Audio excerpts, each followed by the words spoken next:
Ganesh Kumar election commission thank you आज के 7 दफा থেকে 2 দফা এনেছেন আপনারাও বুঝতে পেরেছেন ভারতবর্ষের মানুষও বুঝতে পেরেছে যে মুর্শিদাবাদে ইলেকশন হচ্ছে পরের দিন কলকাতা মুর্শিদাবাদের গুন্ডাদের নিয়ে চলে এসো কলকাতা তারা রিগিং করবে তারপরের দিন হচ্ছে পশ্চিম বর্ধমান দুদিন বাদে সমস্ত গুন্ডাদের আবার নিয়ে চলে এসো পশ্চিম বর্ধমানে এখানে রিগিং করলো রিগিং করে চলে গেল পুরুলিয়া থেকে নদিয়া এই তো করে এসেছেন এই যে ভুয়ো ভোটারের নামগুলো বাদ গেছে এদের দিয়েই তো জিতে এসেছেন এতদিন এবার সেটা আর হবে না সুতরাং 2 দফায় ভোট কারাক থাকবে একদম সিকিউরিটি সিকিউরিটি ফোর্স অবাধে মানুষ ভোট দিক এইটুকুই আপনার কাছে আরজি মিস্টার গণেশ কুমার অবশ্যই ফায়দা হবে এখন অবাধে মানুষকে ভোট দিতে হবে এই গতকালের মতো যদি সেন্ট্রাল ফোর্সকে বসিয়ে রাখা হয় আর পুলিশ দাঁড়িয়ে দাঁড়িয়ে রেস্টুরেন্টের ভেতর ঢুকে ঠান্ডা হাওয়া খাচ্ছে আর সাধারণ মানুষ মাননীয় প্রধানমন্ত্রী সভায় যাচ্ছে আর বড় বড় থান ইট মারছে আর ক্যাবিনেট মিনিস্টার বাইরে এসে বলছেন যে বিজেপির কর্মীরা এরা বাসে পাথর নিয়ে যাচ্ছিল লাঠি নিয়ে যাচ্ছিল আমাকে মেরেছে এই কাঁচা স্ক্রিপ্ট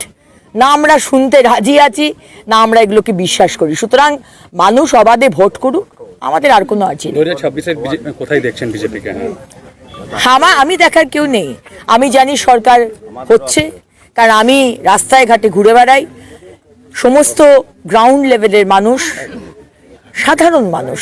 তারা বলছে আমাদের পরিবর্তন চাই এই তৃণমূল আর নয় আর আমাদের সম্মানীয় গৃহমন্ত্রী বলেই দিয়ে গেছেন we are winning by 2/3 majority Ganesh Kumar election commission thank you আজকে 7 দফা থেকে 2 দফা এনেছেন আপনারাও বুঝতে পেরেছেন ভারতবর্ষের মানুষও বুঝতে পেরেছে যে মুর্শিদাবাদে ইলেকশন হচ্ছে পরের দিন কলকাতা মুর্শিদাবাদের গুন্ডাদের নিয়ে চলে এসো কলকাতা তারা রিগিং করবে তারপরের দিন হচ্ছে পশ্চিম বর্ধমান দুদিন বাদে সমস্ত গুন্ডাদের আবার নিয়ে চলে এসো পশ্চিম বর্ধমানে এখানে রিগিং করলো রিগিং করে চলে গেল পুরুলিয়া থেকে নদিয়া এই তো করে এসেছেন এই যে ভুয়ো ভোটারের নামগুলো বাদ গেছে এদের দিয়েই তো জিতে এসেছেন এতদিন এবার সেটা আর হবে না সুতরাং 2 দফায় ভোট কারাক থাকবে একদম সিকিউরিটি সিকিউরিটি ফোর্স অবাধে মানুষ ভোট দিক এইটুকুই আপনার কাছে আরজি মিস্টার গণেশ কুমার অবশ্যই ফায়দা হবে এখন অবাধে মানুষকে ভোট দিতে হবে এই গতকালের মতো যদি সেন্ট্রাল ফোর্সকে বসিয়ে রাখা হয় আর পুলিশ দাঁড়িয়ে দাঁড়িয়ে রেস্টুরেন্টের ভেতর ঢুকে ঠান্ডা হাওয়া খাচ্ছে আর সাধারণ মানুষ মাননীয় প্রধানমন্ত্রী সভায় যাচ্ছে আর বড় বড় থান ইট মারছে আর ক্যাবিনেট মিনিস্টার বাইরে এসে বলছেন যে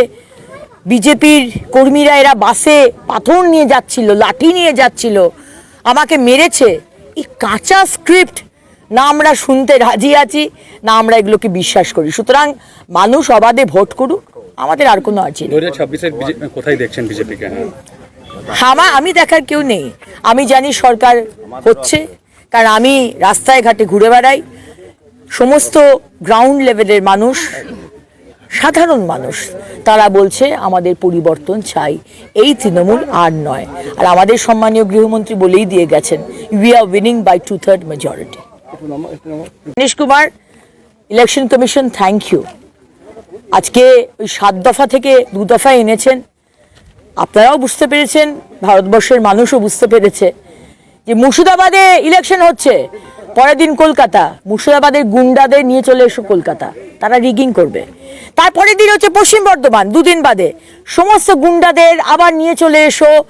পশ্চিম বর্ধমানে এখানে রিগিং করলো রিগিং করে চলে গেল পুরুলিয়া থেকে নদিয়া এই তো করে এসেছেন এই যে ভুয়ো ভোটারের নামগুলো বাদ গেছে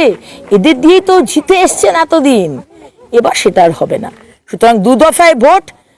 কারাক থাকবে একদম সিকিউরিটি সিকিউরিটি ফোর্স অবাধে মানুষ ভোট দিক এইটুকুই আপনার কাছে আরজি মিস্টার গণেশ কুমার অবশ্যই ফায়দা হবে এখন অবাধে মানুষকে ভোট দিতে হবে এই গতকালের মতো যদি সেন্ট্রাল ফোর্সকে বসিয়ে রাখা হয় আর পুলিশ দাঁড়িয়ে দাঁড়িয়ে রেস্টুরেন্টের ভেতর ঢুকে ঠান্ডা হাওয়া খাচ্ছে আর সাধারণ মানুষ মাননীয় প্রধানমন্ত্রী সভায় যাচ্ছে আর বড় বড় থান ইট মারছে আর ক্যাবিনেট মিনিস্টার বাইরে এসে বলছেন যে বিজেপির কর্মীরা এরা বাসে পাথর নিয়ে যাচ্ছিল, লাঠি নিয়ে যাচ্ছিল, আমাকে মেরেছে। এই কাঁচা স্ক্রিপ্ট না আমরা শুনতে রাজি আছি, না আমরা এগুলোকে বিশ্বাস করি। সুতরাং মানুষ অবাধে ভোট করুক, আমাদের আর কোনো আর্জি নেই। 2026 কোথায় দেখছেন বিজেপিকে? আমি দেখার কেউ নেই। আমি জানি সরকার হচ্ছে, কারণ আমি রাস্তায় ঘাটে ঘুরে বেড়াই। সমস্ত গ্রাউন্ড লেভেলের মানুষ, সাধারণ মানুষ, তারা বলছে আমাদের পরিবর্তন চাই, এই তৃণমূল আর